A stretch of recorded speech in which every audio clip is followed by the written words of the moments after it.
You have attracted love into your life.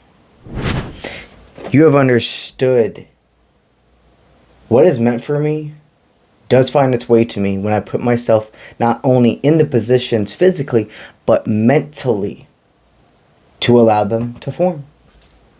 To give room to grow, space to answer the call, if you will. So we got our reading today. Let's split. Okay, we absolutely attracted somebody into our life quite a long time ago. And you two have understood this position that I see in front of me with you is being okay with somebody coming back to you. Being at peace with fate that when you truly love somebody, unconditionally, you let them go. And if they find their way back to you, they were meant for you. And if they don't, they were a purpose in your life, but it had been settled.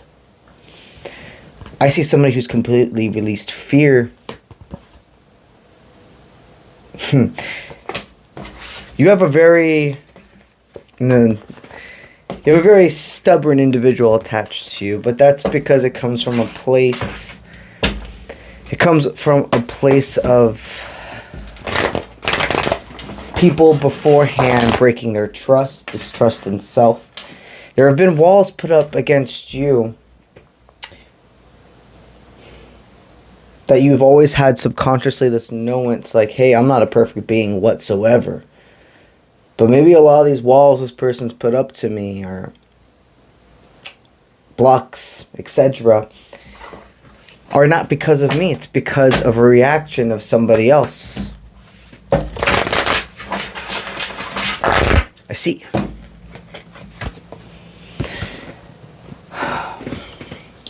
Everything happens in divinely orchestrated matters, okay?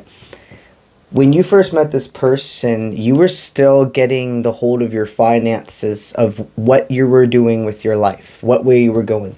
You could have been kind of in your mundane existence, just getting by, stable, but not living. Okay? This person ignited a fire within you, but you have always been the fire.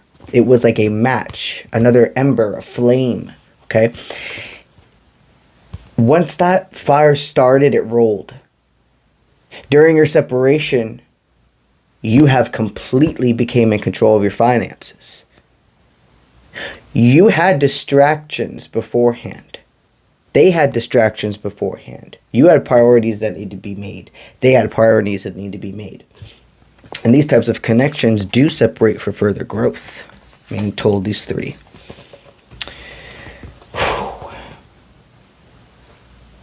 I'm telling you, this person, when they reach out to you and you welcome them in with open arms, because this life is not about, for the ones that Spirit gives you these signs, and understanding all dynamics are different, okay? But for the one that is like this unconditional, I can't explain it, but I know we are meant for each other. I don't have to have you in this existence to be complete. I don't have to have you in this existence to be successful.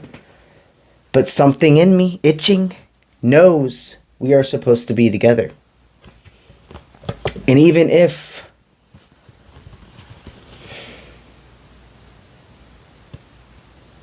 that sounds crazy, to have certain connections really be more than meets the eye, that life's not a coincidence, that there are predestined connections. If there was any part of them that didn't believe in that, there's a difference now. I can sense you've been having dreams with people. In recent times, you've really been noticing and remembering your dreams. You've had some dreams with exes. You've had some dreams with this person. And what they're wanting me to state to you is there are some conversations you've already had together in the astral realm.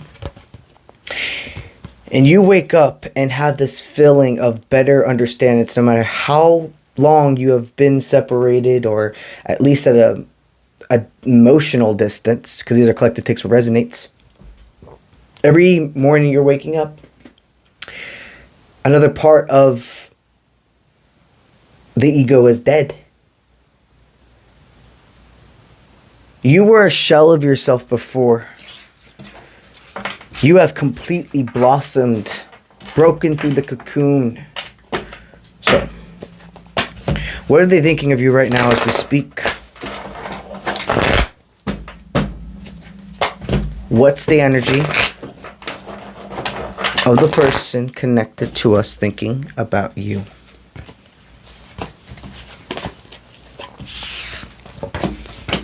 Okay. Right now they're thinking, I have to stand strong and not be afraid to love again. I'm shooting myself in the foot. This is self-sabotage at this point. I know that this person's meant for my abundance. We have fruition together. And this is more than money. This is family harmony. This is understandable roller coasters. Nobody's perfect. And these divine soul tie connections, etc. You never expect perfection. You're perfectly imperfect for each other. They're thinking about how neither of you are a burden. I am not a burden to them. They are not a burden to me. This was written in the stars. And it's far from over. In fact, everything has happened the way it's supposed to. If you two lived in what ifs, let me tell you something. If you two never would have separated, you wouldn't be together right now. You wouldn't be together in the future, because there's a cause and effect. The old timeline that would have ended up with you two separating for good was destroyed. So you could find yourself. Do you see? You both are not the people you met when you first met each other.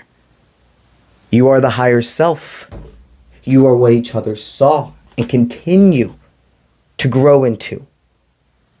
Being a master alchemist, being a divination practitioner, being a light worker, being an energetic healer, etc. All these things continuously advance. A mastering is not a black belt. Not in the spiritual terms, at least.